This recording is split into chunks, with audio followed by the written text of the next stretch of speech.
Welcome to the adventure of the Phantom Telegraphist, a Sherlock Holmes adventure from the series The Clockwork Conspiracies. Sherlock Holmes and the Age of Innovation, playing in the year 1895. It is with some astonishment, I confess, that I find myself addressing posterity through this rather novel medium. These accounts, captured upon Edison's remarkable wax cylinders and only recently unearthed, I believe from a dusty vault at the Royal Society, represent a more immediate, perhaps less polished, record of my adventures with Mr. Sherlock Holmes.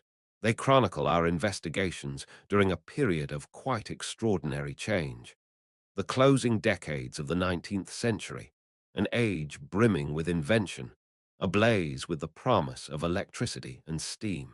Yet this very age of innovation brought forth new breeds of villainy, challenges that tested Holmes's singular methods against the backdrop of whirring gears and humming wires.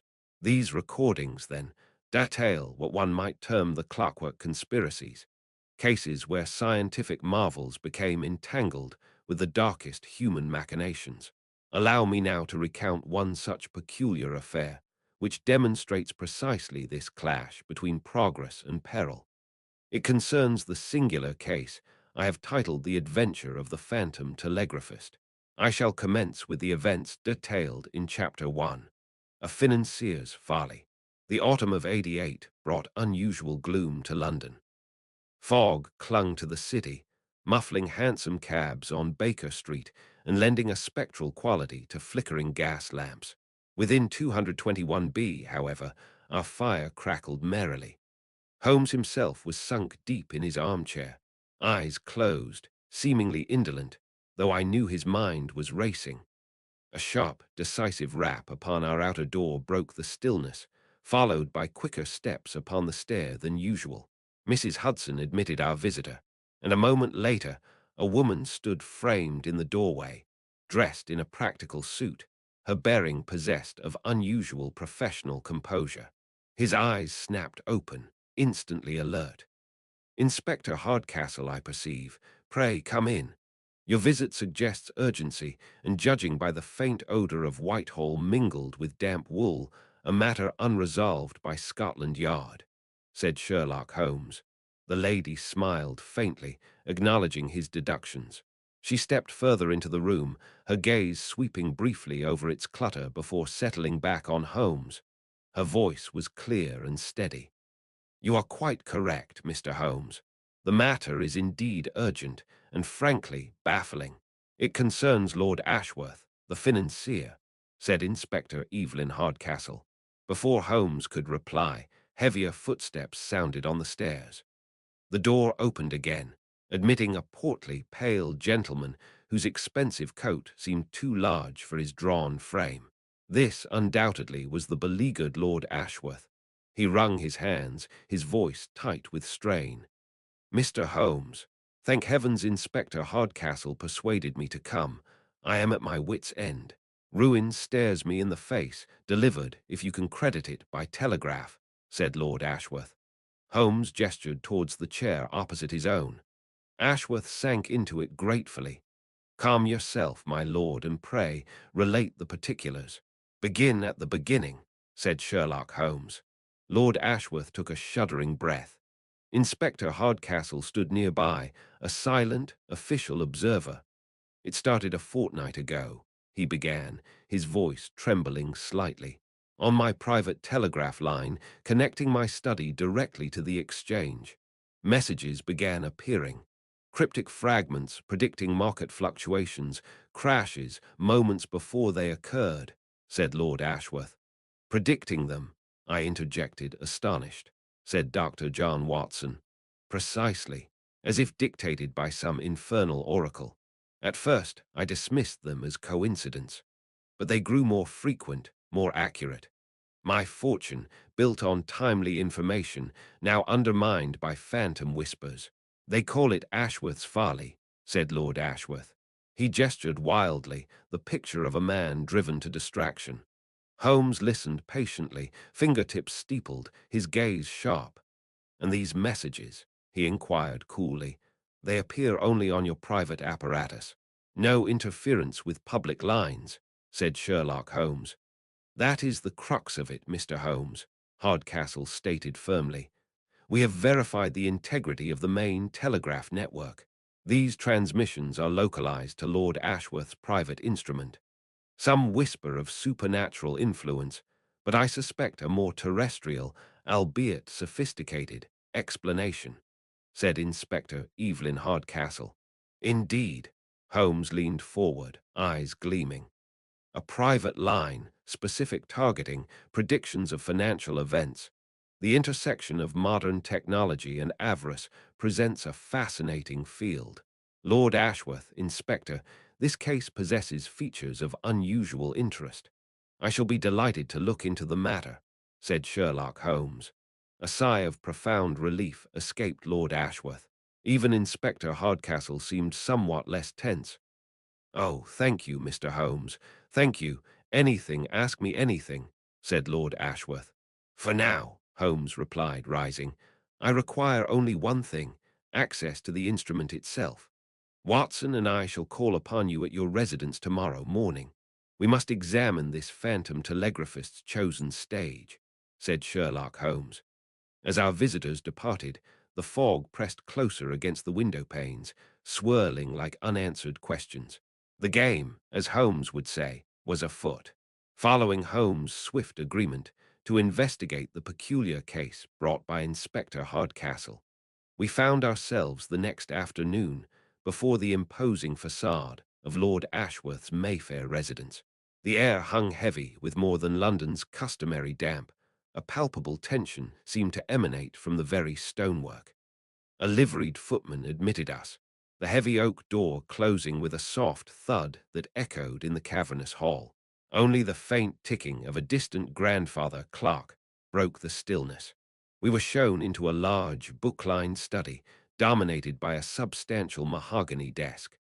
Lord Ashworth, whose portraits depicted robust confidence, now stood by the window, haggard and pale, drumming his fingers restlessly upon the sill.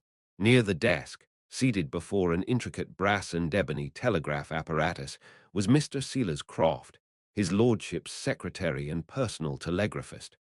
Croft rose quickly, a flicker of something unreadable in his eyes, before assuming professional deference. His voice was strained, lacking its reputed resonance.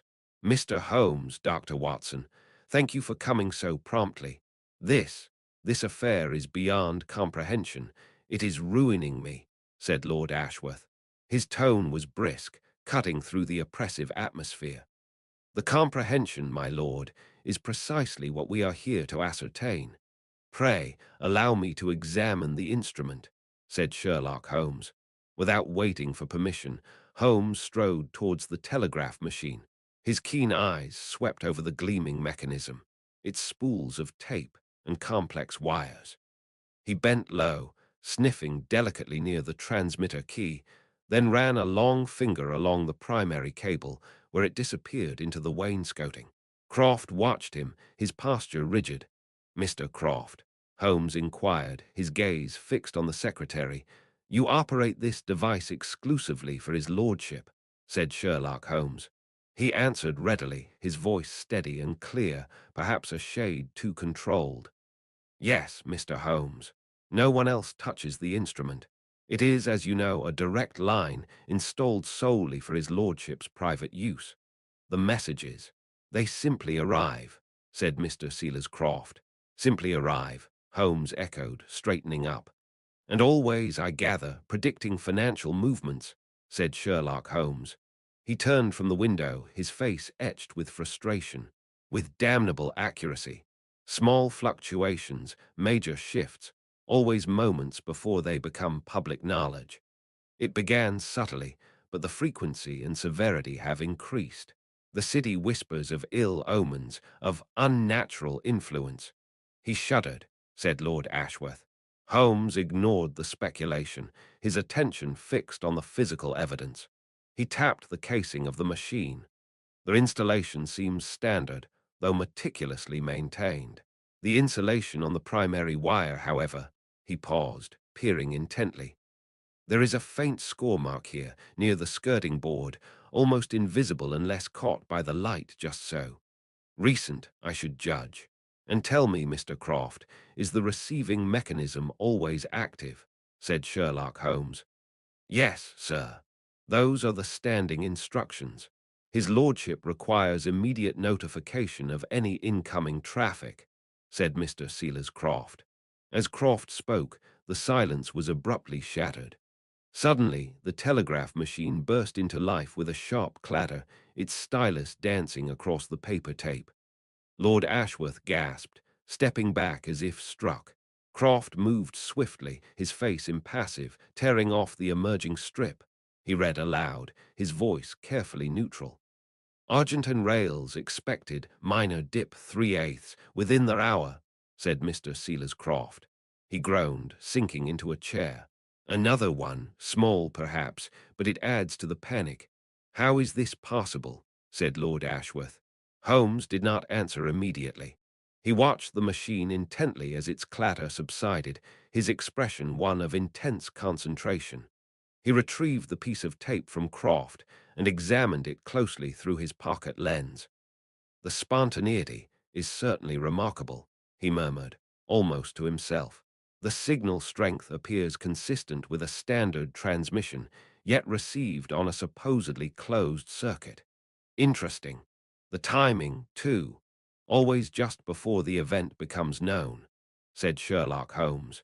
He handed the tape back to Lord Ashworth, who stared at it as if it were a venomous serpent. My lord, Mr. Croft, Holmes announced, his voice regaining its usual decisiveness. Our examination here is complete for the moment. The true effect of these whispers, however, must be observed at their destination. He glanced towards me. Watson, our next port of call must be the Stock Exchange itself. We need to witness the ripples these phantom messages create in the great financial pond, said Sherlock Holmes. Leaving the troubled financier and his quiet secretary amidst the heavy silence of the Mayfair mansion, punctuated only by the relentless clerk, we stepped back out into the London afternoon. The stage was set for the next act of this perplexing drama. The prediction we had witnessed flicker across Lord Ashworth's private telegraph, a minor fluctuation in consolidated rails, proved uncannily accurate the following morning. It was this small tremor, following the larger shocks that had so damaged Ashworth's fortune, that solidified Holmes's resolve. Our destination became the very heart of the financial storm, the London Stock Exchange. We arrived amidst a maelstrom. The great floor of the exchange, usually a scene of boisterous but ordered commerce, was today a churning sea of agitated men. A constant roar, punctuated by the sharp clang of the caller's bell and the frantic rustle of order slips, filled the cavernous hall. The air crackled with anxiety, a palpable tension humming beneath the cacophony. Observe the currents, Watson. Not mere panic, but directed panic. See that knot of brokers near the Western Union Post. Their distress centers on industrials, precisely the sector Ashworth championed, and where the phantom messages have struck hardest, said Sherlock Holmes. I followed his gaze. Indeed, the most visible signs of despair, the pale faces, the hurried and hushed consultations, the discarded notes crumpled underfoot, seemed concentrated in specific areas of the floor. Elsewhere, a predatory calm reigned. Some brokers watched the chaos with keen, calculating eyes, perhaps seeing opportunity in the turmoil. It seems utterly chaotic, Holmes. How can anyone make sense of this? Said Dr. John Watson. Chaos is merely pattern unrecognized. The phantom telegraphist does not simply predict. He creates the conditions for his predictions to come true. A whisper of ruin, amplified by genuine fear, becomes a self-fulfilling prophecy in such a volatile environment, said Sherlock Holmes. He gestured towards a portly man mopping his brow, his face ashen. Mr. Abernathy, for instance, lost a fortune yesterday on transatlantic shipping, mere moments after a cryptic message warned of unforeseen complications with their new vessel. Yet the official news confirming a minor delay only arrived hours later. Holmes threaded his way through the throng, his tall figure conspicuous amongst the agitated brokers. He paused beside a younger man who was staring blankly at the frantic scribbling on the main board. Holmes addressed him quietly. "A difficult morning, Mr. Davies," said Sherlock Holmes. The young broker started, his eyes wide with strain. "Difficult? It's ruin, sir. Sheer ruin. These whispers on the wire. They anticipate every downturn. It's like someone knows the dice roll before it's even cast. Consolidated rails just this morning. Exactly as the rumor mill, fed by those damnable phantom signals, suggested," said Mr. Davies, broker. "And these signals, they appear simultaneously across the city," said Sherlock Holmes. "Not signals, precisely, more like echoes. A rumor starts, citing a telegram received by Ashworth or another major player, and moments later the market dives. It's uncanny. Supernatural, some say," said Mr. Davies, broker. Holmes thanked the distraught man and drew me aside, his expression thoughtful. The roar of the exchange seemed to press in on us. "Supernatural? No, Watson, but sophisticated, most certainly. The pattern is clear. These messages exploit existing market fears, yes, but their timing, their precision. It suggests foreknowledge delivered at impossible speeds. Faster than public wires, faster even than the wildest rumor," said Sherlock Holmes. He paused, his eyes gleaming with intellectual fire. "Consider Ashworth's private line, the targeted nature of the stocks, the speed that outpaces conventional telegraphy. This points not to ghosts, but to a novel method of transmission. We are dealing with an intelligence that understands both the market and the very latest, perhaps even experimental, means of communication," said Sherlock Holmes. As we pushed our way back towards the relative quiet of Threadneedle Street, the clamor of the exchange fading behind us like a receding tide, Holmes's mind was clearly already racing ahead. "The ripples here are undeniable, Watson, but the stone that caused them was cast with remarkable skill, exploiting the very nerves of modern finance. Our next step must be to understand the mechanism itself. We must investigate the cutting edge of telegraphic science," said Sherlock Holmes. His words hung in the air, heavy with implication. The mystery had shifted from the what to the how, leading us inexorably towards the world of inventors and their potentially dangerous creations. Following our unsettling foray into the frenzied heart of the London Stock Exchange, where the phantom telegraphist's whispers sowed chaos, Holmes declared our next port of call. Inspector Hardcastle's information had pointed towards a potential source, or at least a crucial piece of the puzzle. Professor Augustus Flemming, a man whose brilliance in the burgeoning field of electrical communication was matched only by whispers of his eccentric and somewhat unguarded methods. We navigated Clerkenwell's narrow lanes, the air thick with fumes, finally stopping before a tall, soot-stained building. Even outside, a low, constant hum vibrated faintly. Inside, a low, constant hum permeated the air, as if the very walls were alive with electricity as we ascended the creaking wooden staircase. Professor Flemming met us on the landing, a man whose tweed jacket was liberally dusted with chemical residue, his spectacles perched precariously on a nose seemingly sculpted for intellectual pursuits. "Ah, Mr. Holmes, and Dr. Watson, is it? Do come in, but careful now, mind those coils. Volatile things, highly volatile," said Professor Augustus Flemming. His voice buzzed with energy, high-pitched and excited. The workshop was a maze of wires and glass tubes, generators humming ominously. A sharp metallic scent filled the air. Somewhere, an unseen relay clicked rhythmically. Desks and shelves overflowed with papers, their surfaces barely visible beneath a sea of complex diagrams. "Professor Flemming, your work precedes you.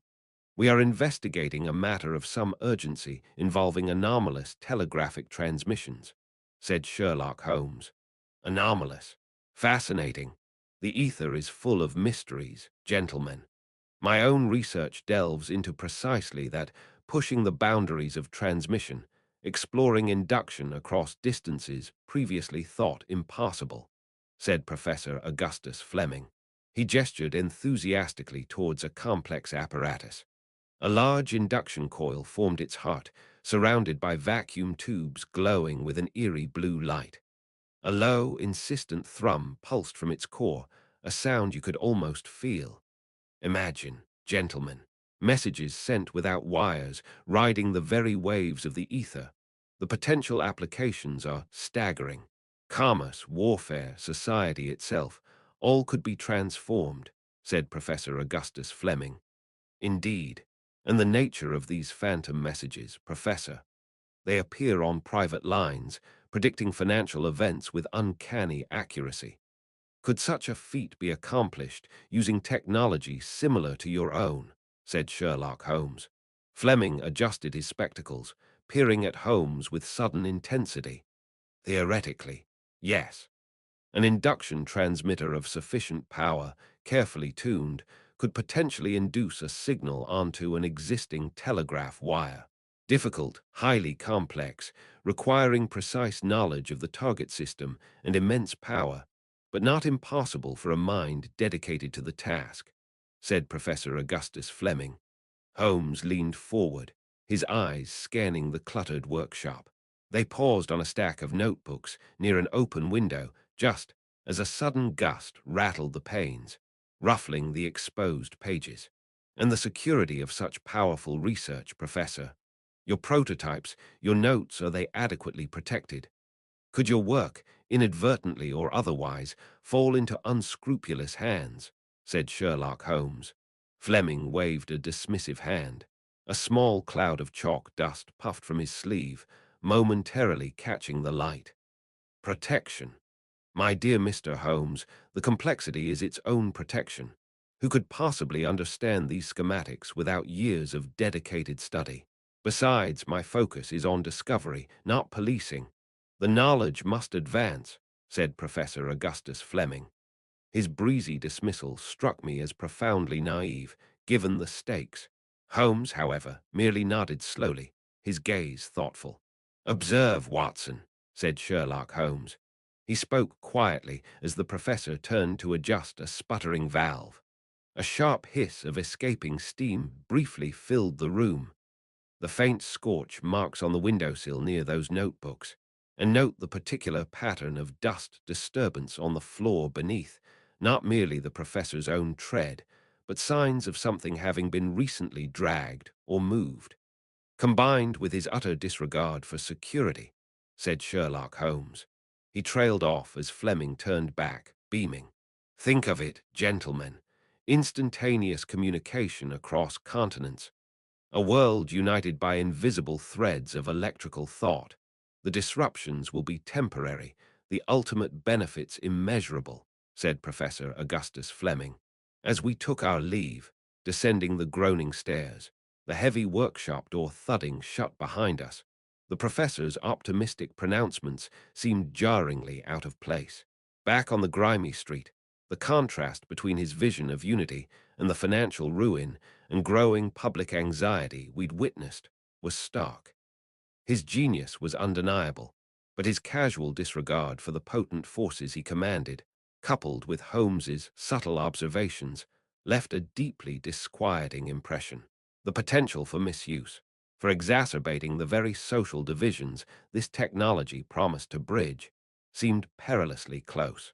Holmes remained silent for several blocks. Only the rhythmic tap, tap, tap of his cane on the pavement broke the quiet between us, a steady beat against the city's low drone. His mind, I knew, was weaving threads.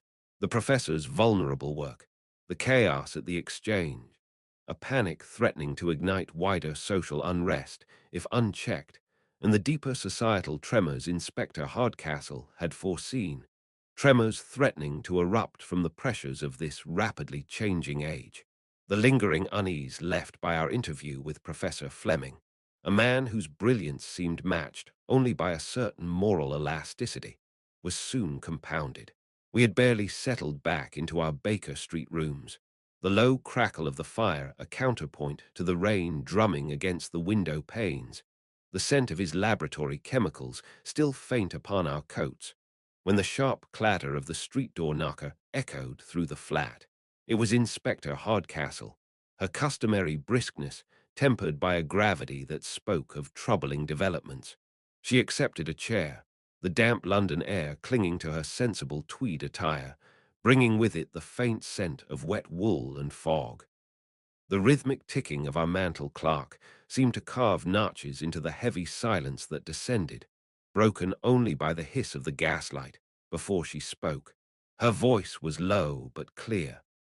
"Mr. Holmes, the situation grows more volatile. The panic Lord Ashworth's misfortunes have triggered in the city isn't just rattling financiers, it's directly impacting the working classes. Layoffs are increasing, wages are being cut as businesses tighten their belts in fear, and the general market instability exacerbates the hardship for those already displaced by automation, like the workers from Ashworth's factories," said Inspector Evelyn Hardcastle. "Ah, the predictable consequence," Holmes murmured, steepling his fingers. His eyes gleamed with interest. "Resentment finds fertile ground in financial instability. Pray, Inspector, what specifics can you provide?" said Sherlock Holmes. "Indeed, there is much talk, much anger. It coalesces around one figure primarily, a woman named Clara Winters. She leads meetings, speaks with considerable passion, and channels the discontent. Some whispers suggest more direct action," said Inspector Evelyn Hardcastle. Holmes leaned forward, his eyes gleaming with sudden interest. "Action of what nature? General unrest fueled by economic hardship is one thing, Inspector. The precise, calculated manipulation of telegraphic signals is quite another. Has this Winters, or any of her known associates, demonstrated any particular aptitude or knowledge that might align with the asterisk method of these attacks?" said Sherlock Holmes. "Not directly, no," she conceded, a slight frown creasing her brow. "Her rhetoric focuses on social injustice, the inhumanity of replacing men with machines, and the callousness of the financial elite. But the coincidence of timing, it warrants investigation," said Inspector Evelyn Hardcastle. "Precisely. We are not merely seeking motive, but means asterisk. Watson, our evening is planned. We shall attend one of Miss Winter's gatherings. Where does this firebrand ignite her followers tonight?" said Sherlock Holmes. And so it was that later that evening, under the flickering gaslight of a grim East End thoroughfare, Holmes and I found ourselves amidst a throng pressing into a large, dilapidated meeting hall. The air within was thick with the smell of damp wool, cheap tobacco, stale beer, and simmering resentment. A low, restless murmur of hundreds of voices filled the cavernous space, punctuated by shuffling feet, hacking coughs, and the scrape of boots on the bare wooden floor. "A charged atmosphere, Holmes," I murmured, surveying the grim faces around us. Said Dr. John Watson. "Indeed, Watson, fertile ground for discontent, but is it the right asterisk kind of discontent?" Holmes replied quietly, his eyes already scanning the crowd. Said Sherlock Holmes, ... from outside. The distant clang of a tram bell occasionally filtered through the grimy windows. Upon a makeshift platform stood Clara Winters. She was younger than I had pictured, slight of build, but possessing a commanding presence. Her voice, when she began to speak, carried effortlessly over the crowd, clear and resonant, filled with a righteous anger that captivated her audience. "They call it progress," she cried, her voice ringing with passion. "Progress that steals the bread from your mouths.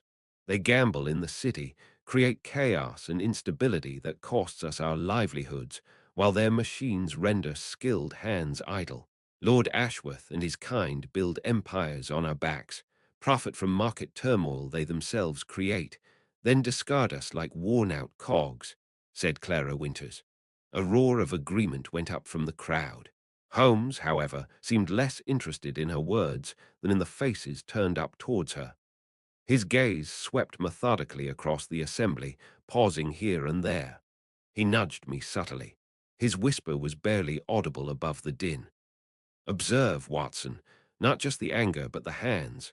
See the man near the pillar.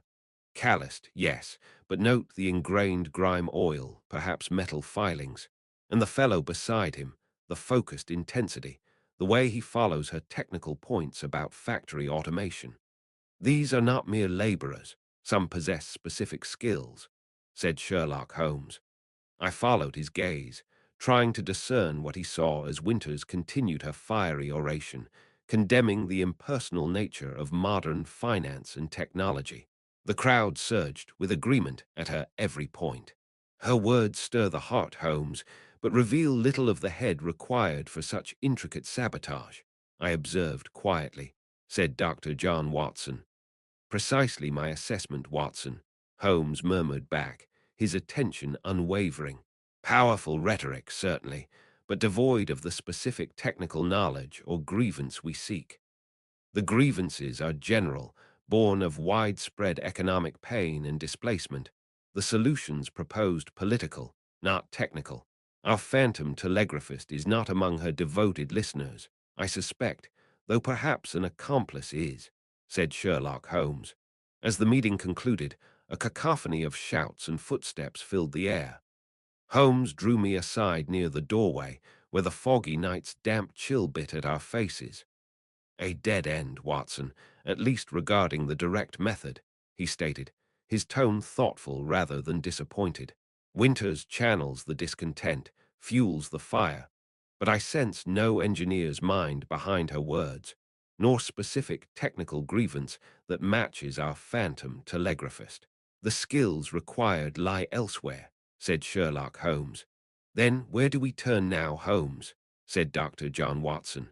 If the expertise does not lie amongst the openly discontented, he mused, pulling his collar tighter against a sudden, sharp gust of wind that moaned down the narrow street, rattling a loose window pane in its frame with a sharp clatter. Perhaps it resides closer to the source of the messages themselves. Lord Ashworth employs a personal secretary, a Mr. Sealers Croft, who also operates his private telegraph. It is time we learned more of this young man, said Sherlock Holmes. His words hung in the damp air, suggesting a new, more intimate avenue of inquiry into the heart of Ashworth's besieged world. Though the impassioned words of Clara Winters still echoed in my mind, Holmes had already turned his formidable intellect towards a more immediate puzzle. We had left the smoky meeting hall.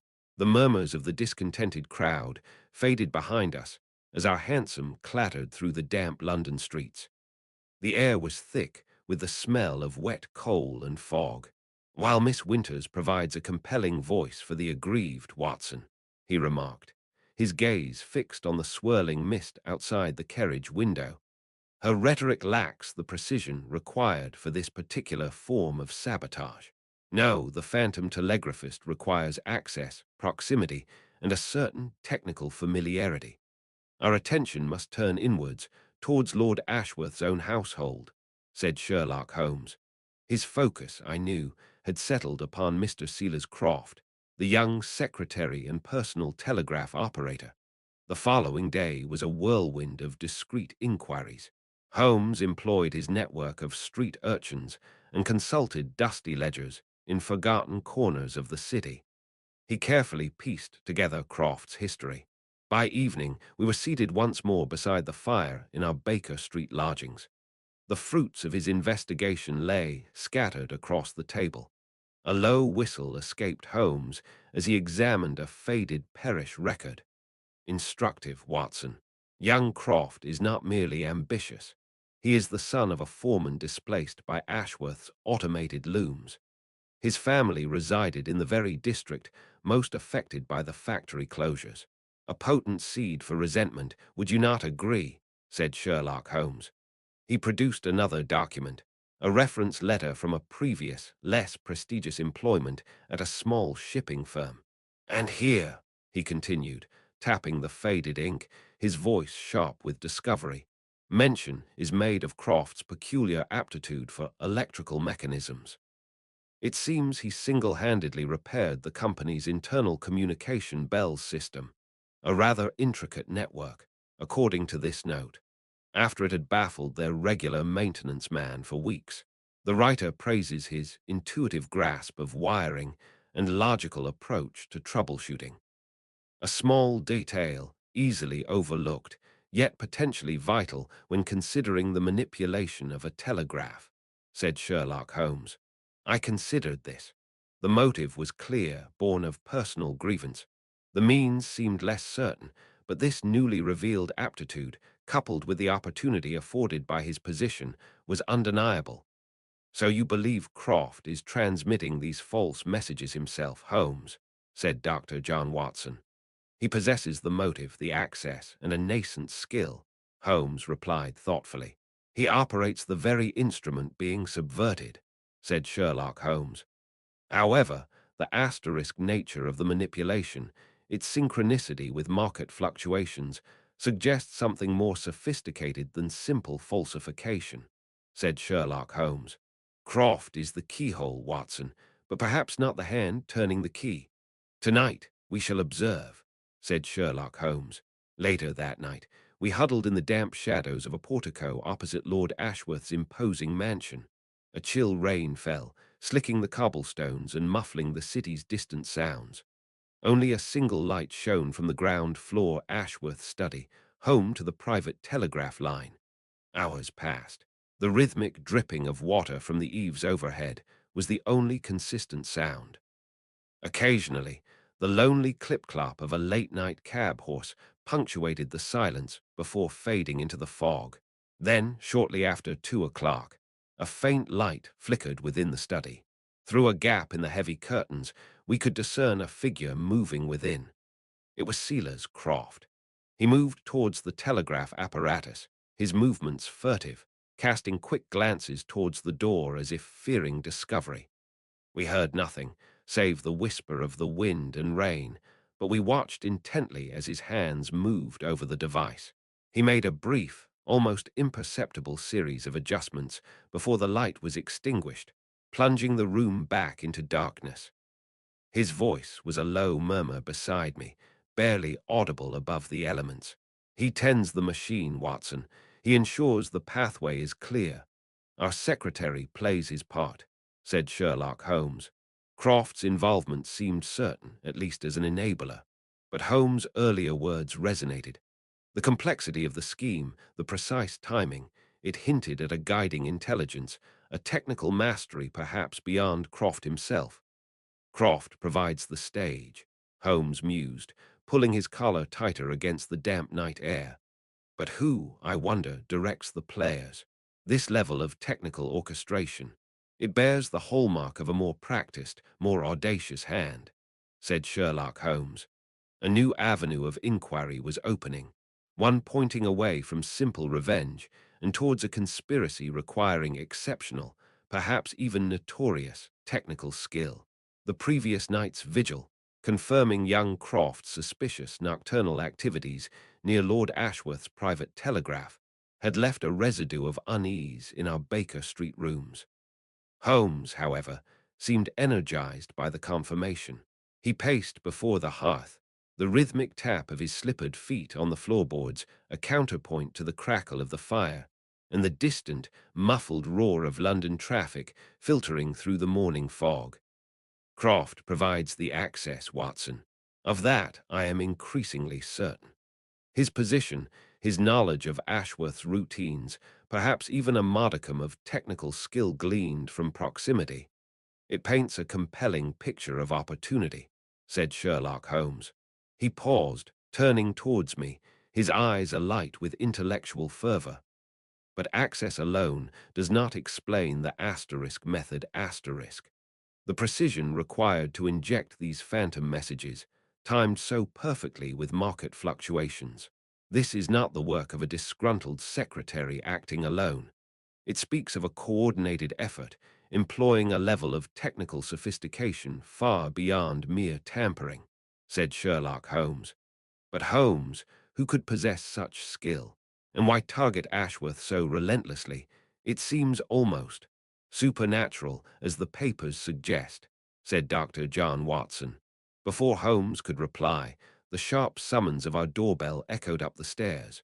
followed shortly by the tread of Mrs. Hudson admitting a visitor. A moment later, Inspector Evelyn Hardcastle was shown in, her expression a mixture of professional determination and weary frustration. She carried a damp folder, shedding droplets onto the rug. Mr. Holmes, Dr. Watson, another incident overnight. Ashworth's investments took a further blow based on a perfectly timed, utterly false wire concerning shipping losses in the Atlantic, said Inspector Evelyn Hardcastle. And the Yard remains perplexed, I presume, said Sherlock Holmes. My superiors lean towards elaborate fraud, perhaps involving collusion within the exchange itself. But the technology asterisk, Mr. Holmes, it feels different, more invasive, said Inspector Evelyn Hardcastle. Holmes paused, then strode to his desk. The rustle of papers filled the air as he retrieved a sheaf of documents, a collection of notes, clippings, and diagrams he had amassed. Inspector, consider the nature of the crime. Not simple disruption, but precise manipulation using advanced communication. Does any particular organization spring to mind, known for its, shall we say, innovative approach to larceny, particularly involving intricate mechanisms, said Sherlock Holmes. Inspector Hardcastle frowned, tapping a finger against her folder. There have been whispers, thefts of specialized tools, unusual alloys disappearing from workshops. The press calls them the Clockwork Gang, known more for complex safe cracking and disabling alarms than telegraphy, however, said Inspector Evelyn Hardcastle. The Clockwork Gang. Good heavens! I recall reading of their exploits, intricate safe breaking, disabling complex alarms. But manipulating telegraph signals seems a different order of expertise entirely, said Dr. John Watson. Precisely. Their hallmark is the exploitation of the mechanical, the electrical, said Sherlock Holmes. He spread several newspaper cuttings across the table, his fingers tracing connections between articles. Observe the dates of their suspected activities over the past year. A raid on a lens grinder's workshop here. Acquisition of fine copper wiring there. Now, compare this timeline with Professor Flemming's published papers and known demonstrations of his long-range induction experiments, said Sherlock Holmes. Holmes tapped the papers emphatically. Observe, Watson, Inspector. The correlation is subtle, yet undeniable. Peaks of the gang's suspected acquisition activity shadow milestones in Fleming's research, said Sherlock Holmes. Good heavens, Holmes. You suggest they stole Fleming's designs, said Dr. John Watson, or adapted them. Perhaps obtained partial schematics, experimental notes. Flemming is brilliant, but notoriously lacks with security, more focused on theory than application. Such specific, advanced technology would require expertise to weaponize, expertise the Clockwork Gang cultivates, and to deploy it against Ashworth's private line, they would need inside access. Which brings us back to Mr. Croft, said Sherlock Holmes. It's a plausible theory, Mr. Holmes, connecting the gang's known skills with Fleming's work and Croft's access, but proving it, tracing the actual device, said Inspector Evelyn Hardcastle. Indeed, Inspector. The how remains the crux. We know the players, the motive, the opportunity, and now the likely puppet masters pulling the strings. Yet the precise mechanism, the tangible proof of asterisk how these phantom signals manifest on Ashworth's machine, that still eludes us, said Sherlock Holmes. He fell silent, his gaze settling on the folder Hardcastle had brought, containing reports and perhaps samples from Ashworth's telegraph receiver. The air hung thick with unspoken questions, the ticking clock on the mantelpiece seeming to count down the moments until the next strike. The physical evidence itself held the key, if only we could decipher its language. The following evening found us once more ensconced in the familiar clutter of our Baker Street rooms. Outside, a steady November drizzle slicked the pavements, its dreary patter a counterpoint to the crackle of the fire in our hearth. Holmes sat hunched over his littered desk, A sheaf of notes concerning the nefarious Clockwork Gang spread before him, his brow furrowed in concentration. He had been silent for the better part of an hour, lost in that profound abstraction which so often preceded a significant breakthrough. Scattered amongst his papers were several strips of the telegraph tape procured from Lord Ashworth's study, the very medium through which ruinous pronouncements had arrived. Suddenly, Holmes emitted a sharp, indrawn breath, a sound that invariably signified the scent of quarry. He snatched up one of the tapes and carried it to the lamp, producing his powerful lens. "Watson, come here. Your eyes are younger than mine, though perhaps less practiced in discerning the minuscule," said Sherlock Holmes. I rose and joined him by the lamp, the rhythmic tic-tac of the mantel clock seeming unusually loud in the expectant silence. He angled the thin paper strip beneath the bright glow, pointing with the tip of a fine pair of tweezers. "Look closely here, along the edge opposite the inked Morse markings. Do you perceive anything?" said Sherlock Holmes. I peered intently, screwing up my eyes against the glare. At first, I saw nothing but the faint texture of the paper itself. Yet, as Holmes adjusted the angle, I began to discern a series of incredibly faint, almost imperceptible, depressions along the tape's length. They were not punctures, but rather shallow, rhythmic indentations, barely disturbing the surface. "Why, yes, Holmes," I murmured, straightening up. "There are faint marks, almost like pinpricks that didn't break the surface. What can they mean?" "They bear no relation to the telegraphic code itself," said Dr. John Watson. Holmes laid the tape down with exaggerated care, his eyes gleaming with intellectual fervor. He began pacing before the fireplace, his slippered feet making barely a whisper on the rug. "They mean everything, my dear fellow. They are the key. Standard telegraphy operates through electrical impulses, creating audible clicks or inking patterns. It exerts no such physical pressure upon the tape itself, beyond the mechanism feeding it through the receiver," said Sherlock Holmes. He paused, tapping a long finger against his temple before turning back towards the evidence on his desk. "Consider, Watson, Professor Flemming's experiments with inductive transmission. Wireless signals, sent through magnetic fields.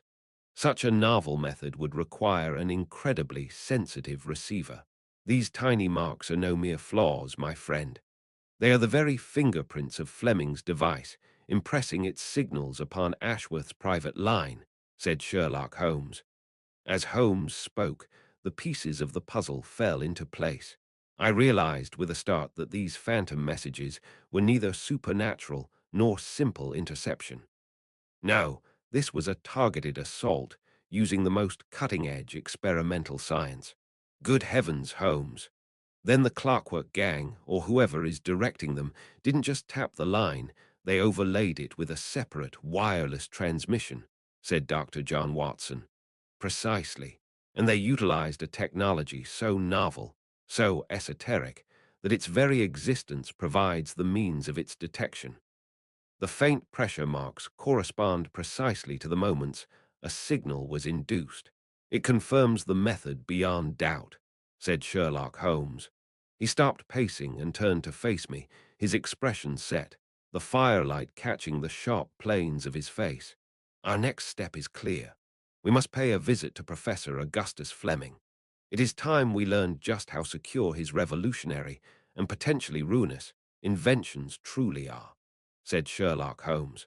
The fire hissed, casting dancing shadows on the walls, and the rain outside seemed to fall with renewed intensity, mirroring the gravity of Holmes's discovery and the confrontation that now seemed inevitable. Following the startling revelation regarding the indentations upon the telegraph tape, Holmes wasted no time. A hansom cab rattled through the foggy streets, the gas lamps casting halos in the gloom, depositing us before the cluttered entrance to Professor Augustus Flemming's workshop. The air within was thick with the scent of ozone and chemicals, a faint hum emanating from unseen apparatuses. Wires snaked across benches littered with gleaming brass and glass components. His voice, sharp and clear, cut through the low, thrumming noise. "Professor Flemming, I presume. Your work on inductive transmission has become a matter of considerable interest, and indeed grave concern," said Sherlock Holmes. Fleming, a man whose nervous energy seemed barely contained within his slight frame, started violently. Papers rustled as he turned, his eyes wide behind thick spectacles. "See concern," Fleming sputtered, his words tumbling out in a high-pitched squeak. "My work is purely theoretical, groundbreaking, yes, but hardly applicable." "Not yet." He wrung his hands nervously. "Who are you? What is the meaning of this intrusion?" said Professor Augustus Flemming. "I am Sherlock Holmes. And I put it to you, Professor, that the phantom messages plaguing Lord Ashworth are not phantoms at all, but sophisticated signals generated using a principle remarkably similar to your own long-range induction device, specifically by creating minute-targeted indentations on the telegraph tape itself," said Sherlock Holmes. The blood drained from Fleming's face. His fingers, trembling, sought purchase on the workbench's edge, scattering small components across its cluttered surface. The hum of machinery swelled, as if feeding on his mounting distress. He stammered, "Impossible, preposterous. My prototypes are secure, my notes." "My notes are private," said Professor Augustus Flemming. "Are they, Professor? Or is it conceivable that details, perhaps schematic drawings or experimental logs describing the necessary signal modulation to create such indentations, might have strayed? Security, I find, is often inversely proportional to genius," said Sherlock Holmes. Fleming averted his gaze, his fingers twitching. A heavy silence fell, broken only by the crackle of a nearby electrical discharge. He finally spoke, his voice barely a whisper. "There were inquiries, casual discussions perhaps, and my early papers. I cannot be certain nothing was ever misplaced, but malicious use. Never," said Professor Augustus Flemming. While Holmes pressed the unnerved inventor, I had arranged to meet Inspector Hardcastle in the East End, following a lead regarding the displaced workers. The contrast to Fleming's workshop was stark. Here, the air was heavy with coal smoke and despair. We found ourselves in a sparsely furnished upper room of a public house, the low murmur of voices and clinking glasses drifting up from below. Clara Winters sat opposite us, her posture defiant, her gaze steady. "Miss Winters," Hardcastle began, her tone professionally level but firm, "our investigation connects you to the Ashworth affair. The link appears to be his secretary, Silas Croft," said Inspector Evelyn Hardcastle. Winters offered a cold smile. A distant factory whistle moaned, a mournful sound that seemed to underscore the tension in the room. "Croft understands," she replied. "He sees the cost of men like Ashworth." "Many do," said Clara Winters. "Miss Winters, understanding injustice is one thing," I interjected, trying to keep my voice steady despite the charged atmosphere. "But this, orchestrating ruin through sabotage, that's entirely different. We know Croft acted, yes, but the method asterisk, the adaptation of Fleming's work, that has the mark of the Clockwork Gang, and we believe asterisk you were the one pulling the strings," said Dr. John Watson. Hardcastle leaned forward slightly. "The technical aspect points to Fleming's principles, adapted by the Clockwork Gang," Hardcastle continued, her voice precise. "Information likely sourced via Croft. Your part, Miss Winters, appears to be coordination, identifying the target, providing the motive, and bringing together Croft's access with the gang's capabilities," said Inspector Evelyn Hardcastle. Clara Winters did not flinch. She met Hardcastle's gaze directly. "Ashworth's progress ruined lives," she stated. "Men like Fleming unleash forces they don't comprehend. If those forces are turned back, used to restore some semblance of balance." "Is that truly a crime, Inspector?" said Clara Winters. Her admission, though indirect, was clear. The chain was complete. Fleming's unsecured concepts, leaked or stolen via Croft, adapted by the Clockwork Gang under Winter's strategic command, and implemented by Croft himself from within Ashworth's household. As Hardcastle continued her questioning, I considered the intricate web we had untangled. All the threads now led back to Baker Street, where Holmes would undoubtedly be preparing to draw the net tight. The atmosphere within Lord Ashworth's study was thick with unspoken accusations and palpable tension. Rain lashed against the tall windows, blurring the view of the London streetlights below, each gust rattling the panes like spectral fingers. Gathered under the oppressive weight of the ornate ceiling were all the key players in this most peculiar drama. Lord Ashworth, pale and drawn. His secretary, Mr. Sealers Croft, unnaturally stiff. The formidable Clara Winters, her gaze steady. A visibly perturbed Professor Flemming. Inspector Hardcastle, alert and watchful. Holmes, dominating the center of the room. And myself, notebook poised. A log shifted in the hearth, sending a brief shower of sparks upwards, the only sound breaking the heavy silence before Holmes began. His voice, though calm, sliced through the room's strained quiet. We are here to unravel the means by which Lord Ashworth was so grievously besieged by phantom telegraphy. There is no ghost in the machine, merely human ingenuity applied to nefarious ends, said Sherlock Holmes. He turned first towards the inventor, whose face tightened. Professor Flemming, your work on long-range inductive transmission is revolutionary. A marvel. Yet, like many marvels conceived in the laboratory, its potential for misuse was overlooked. Your early experimental designs, specifically those concerning signal amplification through resonant induction, lacked robust security protocols, said Sherlock Holmes. Holmes paused, letting the implication hang in the air. A theoretical key left carelessly in the lock, one might say, said Sherlock Holmes. My work was purely theoretical.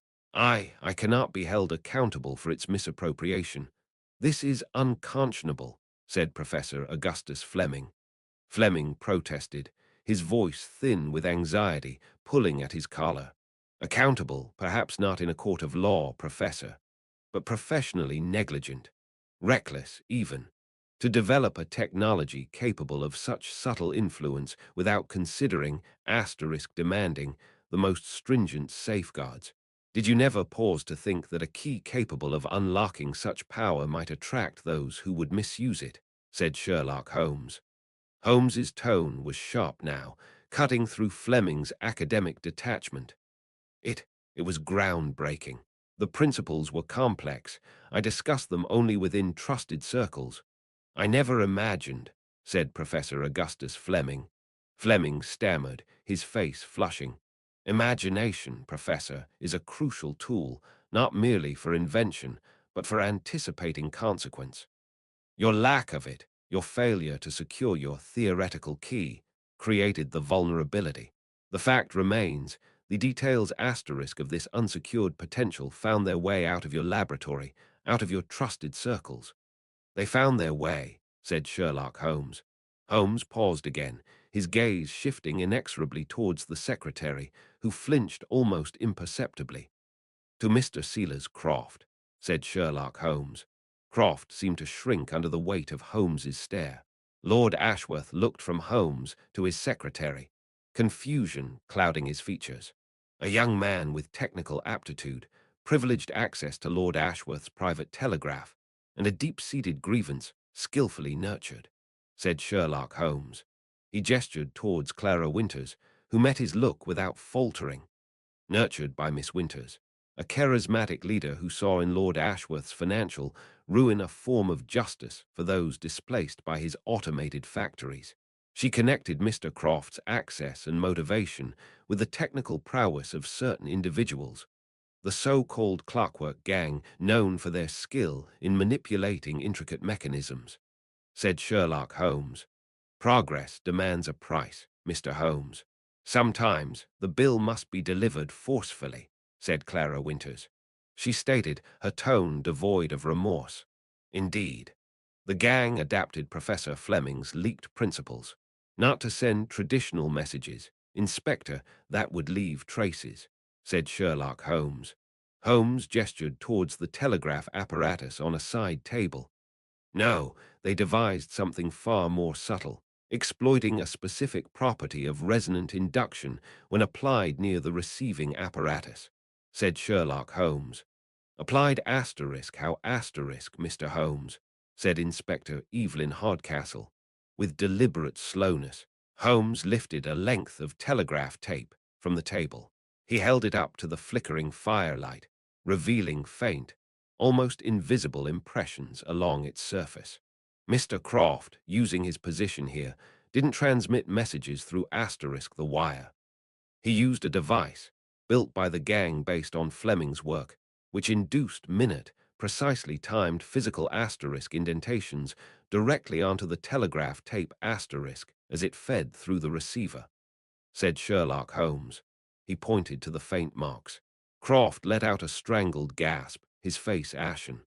Lord Ashworth stared, aghast, first at the tape, then at his secretary. These indentations, when viewed under magnification, correspond exactly to the phantom market warnings.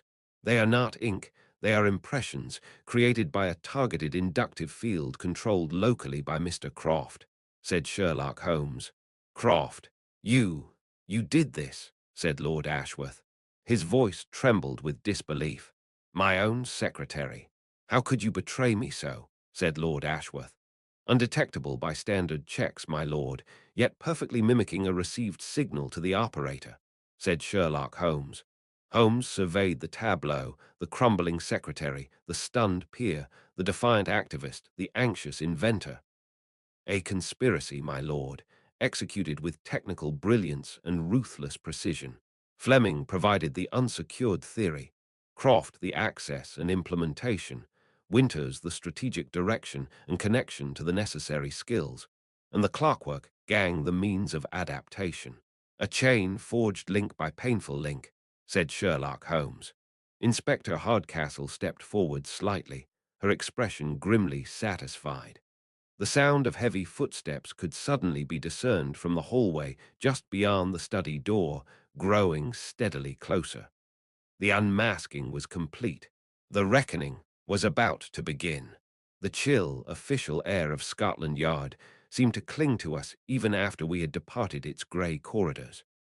The wheels of justice, though often ponderous, had turned swiftly following Holmes's unmasking of the conspiracy. Back within the familiar warmth of our Baker Street rooms, the fire crackled a cheerful counterpoint to the drumming rain against the window panes, a sound that seemed to wash the grime of the city and the tension of the case away. He stood before the mantelpiece, pipe in hand, his expression thoughtful. So, Watson, the net is drawn tight. Croft, Winters, the core of their misguided Clockwork Gang, all apprehended, said Sherlock Holmes. I had witnessed the scene earlier that day. Croft, pale and trembling, Winters, defiant even in defeat, the others, a mixture of sullen resentment and fear. Inspector Hardcastle had handled the proceedings with commendable efficiency, her quiet authority cutting through the subdued chaos of the arrests. I must say, Holmes, Hardcastle deserves high praise. Despite facing considerable skepticism, her grasp of the technical elements proved invaluable to the case, said Dr. John Watson.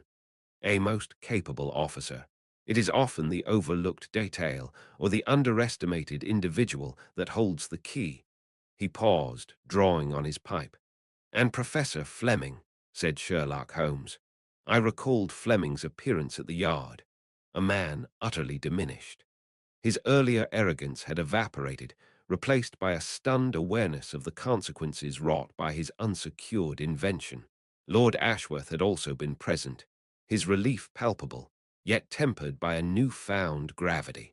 I understand he faces formal censure from the Royal Society. Funding for his induction project is suspended indefinitely. His reputation is severely damaged, though thankfully he avoids criminal charges. I recounted Ashworth's words, spoken with a surprising lack of vindictiveness. Ashworth, for his part, seemed quite changed. He spoke of reviewing his factory automation plans, seeking a balance, he said, between progress and the livelihoods of his workers. A remarkable turnaround, wouldn't you say? Perhaps some good can asterisk come from this dreadful affair after all, said Dr. John Watson. A costly lesson in responsibility for both innovator and industrialist, Holmes murmured, his voice low. Fleming, blinded by the brilliance of his creation, failed to consider its potential for misuse. The very ingenuity that promised connection was twisted into a tool for ruin, said Sherlock Holmes. He moved to the window, peering out into the rain-streaked gloom of Baker Street, where the gaslights cast long, shimmering reflections on the wet pavement. This case, Watson, highlights the double-edged sword of progress. Each leap forward, the telegraph, electricity, Fleming's device, brings untold benefits, but also unforeseen dangers. Croft's bitterness, Winters's radicalism, Ashworth's relentless drive, Fleming's negligence. They were all currents in the same turbulent river of advancement, said Sherlock Holmes. His gaze remained fixed on the London night, a city constantly evolving, constantly grappling with the marvels and perils of its own creation. The phantom telegraphist is silenced, the conspiracy dismantled. Yet the questions raised by their actions echo. He turned from the window, a familiar, keen glint returning to his eyes. The responsibility of the inventor, the displacement caused by new machines, the very ethics of innovation. These are specters that will haunt our modern age long after Croft and Winters are forgotten, said Sherlock Holmes. Holmes fell silent, his words hanging heavy in the air. In the grate, a log collapsed with a soft sigh, sending up a shower of sparks. Justice had been served, yet Holmes's final words suggested the true consequences of this technological entanglement were only beginning to unfold, casting long shadows toward the future.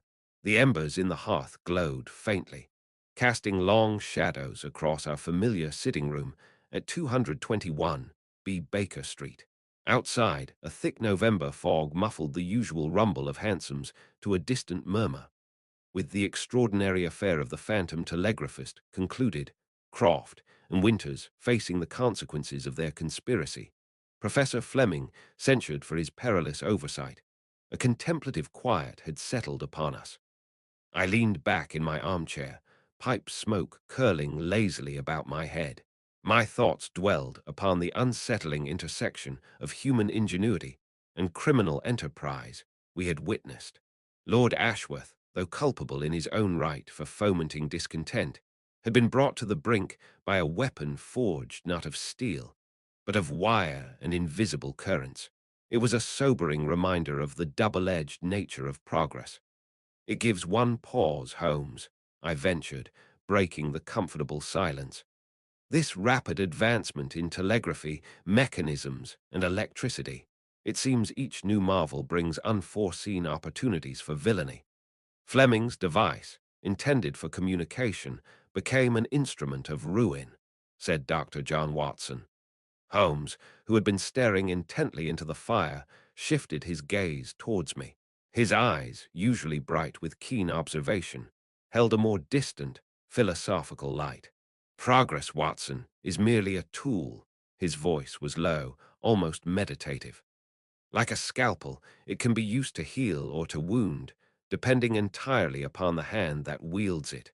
The criminal mind will always adapt, seizing upon the latest innovation. The telegraphist's key can sign a death warrant as easily as it conveys felicitations, said Sherlock Holmes. He rose then, pacing restlessly before the fireplace, his tall, gaunt figure silhouetted against the flickering light. The old floorboards groaned faintly beneath his tread. The challenge, he continued, his tone sharpening slightly, is not to halt progress, for that is an impossibility akin to commanding the tide. No, the challenge is to anticipate its misuse, to understand the new vulnerabilities it creates, said Sherlock Holmes. Inspector Hardcastle grasped that. Her appreciation for the technical nuances was crucial, where Lestrade might only have seen shadows and superstition, said Sherlock Holmes. I nodded, recalling the inspector's clear-headed contributions. The future of crime, it seemed, would be inextricably linked with the march of science, and the responsibility of men like Fleming, I asked. To safeguard their creations, said Dr. John Watson. Undoubtedly, though brilliance in invention rarely correlates with foresight into its darker applications. That perhaps falls to us, Watson, to those who observe the tangled web of human nature. He stopped his pacing abruptly, said Sherlock Holmes. A sudden, sharp rapping echoed from the street door below, cutting through the quiet atmosphere. We heard Mrs. Hudson's heavier tread ascending the stairs, followed by the lighter, quicker step of a telegraph boy. Moments later, a slip of paper was brought in, resting upon Mrs. Hudson's silver salver. Holmes took the proffered telegram, his eyes scanning the brief message.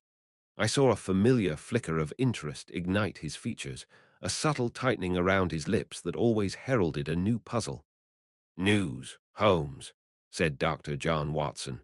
He tapped the flimsy paper thoughtfully against his finger, a faint smile playing on his lips.